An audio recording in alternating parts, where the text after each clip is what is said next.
आखिरी ओवर में जीत के लिए चाहिए थे टीम इंडिया को 6 गेंदों पर 12 रन, लेकिन फिर हुआ ये। नमस्कार दोस्तों, स्वागत है आपका एक बार फिर हमारे चैनल में। भारत और बांग्लादेश के बीच खेले गए एशिया कप 2023 के सुपर 4 मुकाबले में आखिरी ओवर बेहद ही रोमांचक मोड पर ख़त्म हुआ। लेकिन दोस्तों इस मुकाबले में टीम इंडिया को बेहद ही रोमांचक मुकाबले में हार का सामना करना पड़ा। लेकिन दोस्तों इस मुकाबले का पूरा हाईलाइट व पूरा आखिरी ओवर का रोमांच हम आपको इस वीडियो में बताएंगे। तो दोस्तों आप भी चाहते हैं कि टीम इंडिया बेहतरीन वापसी करके फाइनल जीतकर एशिया कप का चैंपियन बने, तो इस वीडियो को लाइक जरूर करें और साथ ही साथ अभी तक चैनल को सब्सक्राइब नहीं किया तो चैनल को सब्सक्राइब करके बेल आइकन जरूर दबा लें। साथ ही दोस्तों आप हमें कमेंट बॉक्स में जरूर बताएं कि आखिरकार टीम इंडिया की हार का सबसे बड़ा कारण क्या रहा। तो चलिए दोस्तों जानते हैं इस मुकाबले का पूरा हाईलाइट। तो दोस्तों भारत और बांग्लादेश के बीच आज इस मुकाबले में सिक्का उछाला रोहित ने और कीरा भी उन्हीं के पक्ष में। टॉस जीतकर रोहित शर्मा ने पहले बल्लेबाजी के लिए आमंत्रित किया बांग्लादेश को। टीम इंडिया में आज 5 बड़े बदलाव हुए, साथ ही बड़े खिलाड़ी आज के मुकाबले में खेलते हुए नजर नहीं आए। तो वहीं पर कुछ बदलावों के साथ बांग्लादेश की टीम भी मैदान पर उतरी। लेकिन दोस्तों आज का मुकाबले की शुरुआत दोनों टीमों के बीच हुए नेशनल एंथम के बाद शुरू हुई। बांग्लादेश की तरफ से ताजिद हसन उनके साथ पारी की शुरुआत करने उतरे लिटन दास। लेकिन दोस्तों यहां पर पहले ओवर में एक बेहतरीन चौके के साथ तंजीद हुसैन ने बेहतरीन आगाज किया इस पारी का। लेकिन इसके बाद भारतीय टीम को पहली सफलता के लिए ज़्यादा देर तक इंतजार नहीं करना पड़ा और तीसरे ओवर की पहली गेंद पर लिटन दास को बोल्ड करके पेविलियन भेजा मोहम्मद शमी ने और टीम इंडिया को पहली सफलता मिली। लिटन दास इस मुकाबले में ज़्यादा कुछ खास नहीं कर पाए और 2 गेंदों का सामना करने के बाद शून्य पर ही पेविलियन लौट गए। इसके बाद दोस्तों चौथे ओवर की पहली गेंद पर टीम इंडिया को एक और महत्वपूर्ण सफलता तंजीद हुसैन के हसन के रूप में दिलाई शार्दुल ठाकुर ने। उन्होंने भी यहां पर तंजीद हसन को बोल्ड करके पेविलियन भेजा, जिन्होंने 12 गेंदों पर 13 रनों की पारी खेली।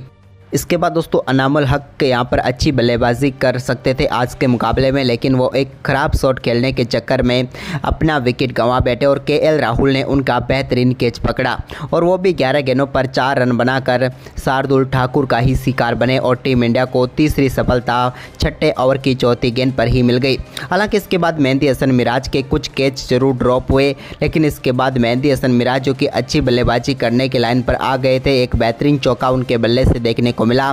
तभी दोस्तों यहां पर शानदार गेंदबाजी करते हुए अक्षर पटेल ने मेहंदी हसन मिराज को स्लिप में रोहित शर्मा के हाथों कैच कराकर पेविलियन भेजा और टीम इंडिया को चौथी सफलता दिला दी। मेहंदी हसन मिराज 28 गेंदों पर 13 रन बनाकर पेविलियन लौटे, लेकिन इसके बाद हृदय के साथ मिलकर शानदार तरीके से स्कोर को आगे बढ़ाया साकिब ने। वहीं पर दोस्तों 23वें ओवर की दूसरी गेंद पर तिलक वर्मा के शानदार छक्का तौहीद हार्दिक के बल्ले से देखने को मिला। तो वहीं पर इसी ओवर की चौथी गेंद पर भी उन्होंने मिड विकेट के ऊपर से एक और शानदार छक्का जड़ा।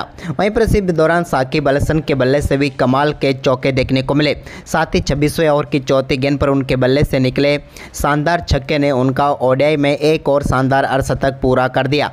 ये उनका ओडीआई का 55वां अर्धशतक था, लेकिन अर्धशतक के बाद भी उनका बल्ला नहीं रुका और उन्होंने 26वें ओवर की आखिरी गेंद पर भी एक और शानदार छक्का अक्षर पटेल के ओवर में लगाया।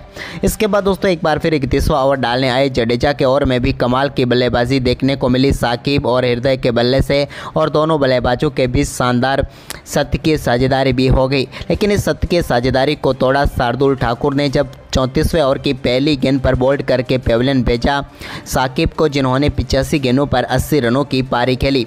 वहीं पर इसके बाद दोस्तों नए बल्लेबाज ज़्यादा देर तक टिक नहीं पाए शमीम हुसैन और 35वें ओवर की पहली गेंद पर उनको एलबीडब्ल्यू आउट करके रविंद्र जडेजा ने पेविलियन भेजा और रविंद्र जडेजा का ये वनडे कैरियर का 200वां विकेट था। कमाल की गेंदबाजी रही रविंद्र जडेजा की भी। लेकिन इसके बाद दोस्तों यहाँ पर अंत में शानदार बल्लेबाजी करते हुए तौहीद हार्दिक ने भी अपना अर्धशतक पूरा कर लिया। कमाल की बल्लेबाजी रही इनकी भी और अर्धशतक पूरा किया। लेकिन दोस्तों अर्धशतक के बाद ये भी ज़्यादा देर तक टिक नहीं पाए और 42वें ओवर की दूसरी गेंद पर अपना कैच तिलक वर्मा को थमा बैठे और 81 गेंदों पर 54 रनों की पारी खेलकर पेविलियन लौटे। वहीं पर दोस्तों इसके बाद अंत में शानदार बल्लेबाजी रही नौसम की, जिन्होंने शानदार परफॉर्मेंस करते हुए 45 गेंदों पर 44 रनों की पारी खेली।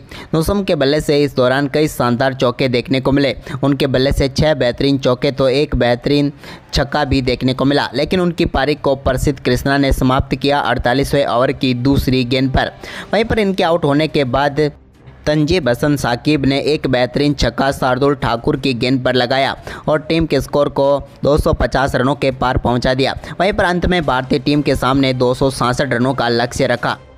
वहीं पर इस लक्ष्य का पीछा करने उतरी टीम इंडिया की तरफ से रोहित और शुभमन गिल पारी की शुरुआत करने उतरे, लेकिन पारी की दूसरी ही गेंद पर टीम इंडिया को रोहित शर्मा के रूप में पहला झटका लगा। रोहित शर्मा को डेब्यूटेंट तंजीब हसन ने पेविलियन भेजा। अनामुल हक के हाथों कैच कराकर और रोहित शर्मा आज के मुकाबले में खाता भी नहीं खोल पाए, लेकिन इसके बाद दूसरे ओवर की 5वीं गेंद पर एक स्ट्राइट ड्राइव के जरिए बेहतरीन चौका शुभमन गिल के बल्ले से देखने को मिला। तो वहीं पर इसी ओवर में उन्होंने एक और शानदार चौका लगाया। तो वहीं पर भारतीय टीम की तरफ से डेब्यू कर रहे तिलक वर्मा ने एक बेहतरीन चौके के साथ अपने पारी का आगाज किया, लेकिन इसके बाद दोस्तों यहाँ पर तीसरे ओवर की चौथी गेंद पर तंजीब हसन साकिब ने तिलक वर्मा को भी बोल्ड करके पेविलियन भेज दिया। तिलक वर्मा इस मुकाबले में कुछ खास नहीं कर पाए और 9 गेंदों पर 8 रन बनाकर चलते बने। इसके बाद शुभमन गिल ही टीम इंडिया की तरफ से अच्छा परफॉर्मेंस करते हुए नजर आए। इसी बीच केएल राहुल ने भी एक बेहतरीन चौका जड़ा। वहीं पर 8वें ओवर में भी केएल राहुल ने शानदार परफॉर्मेंस करते हुए नसून अहमद की गेंद पर एक बैकवर्ड पॉइंट की तरफ शानदार चौका लगाया। तो वहीं पर इसके बाद 12वें ओवर की चौथी गेंद पर शुभमन गिल ने साकिब अल हसन की गेंद को एक्स्ट्रा कवर की तरफ शानदार चौके के लिए एक कवर ड्राइव के लिए भेज दिया और एक बेहतरीन चौका लगाया।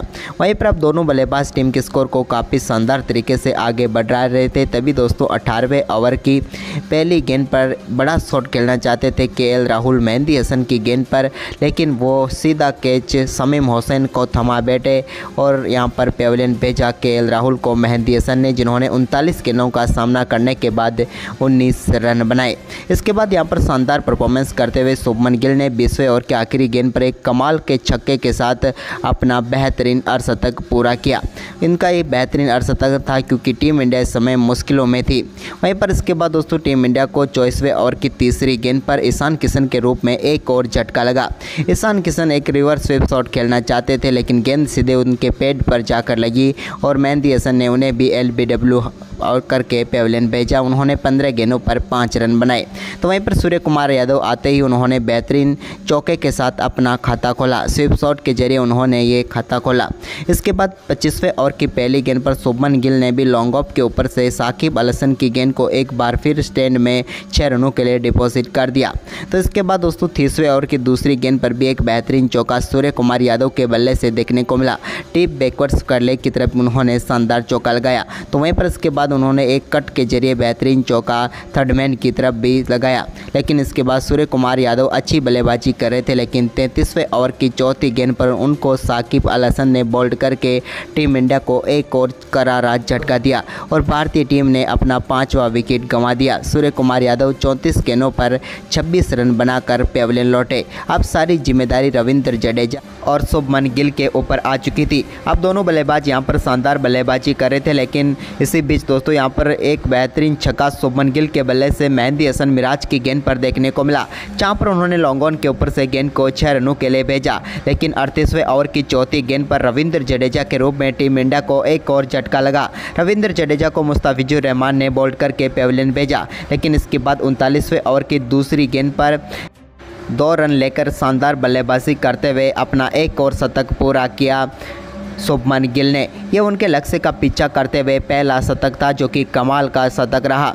शतक के बाद तो उन्होंने 39वें ओवर की चौथी गेंद पर एक और शानदार चौका मिड ऑफ के ऊपर से लगाया। इस बार गेंद को बेहतरीन तरीके से बाउंड्री लाइन के पार भेजा। तो वहीं पर 5वीं गेंद पर उन्होंने एक और पुल शॉट खेलते हुए गेंद को डीप बैकवर्ड स्क्वाड की तरफ 4 रनों के लिए भेज दिया।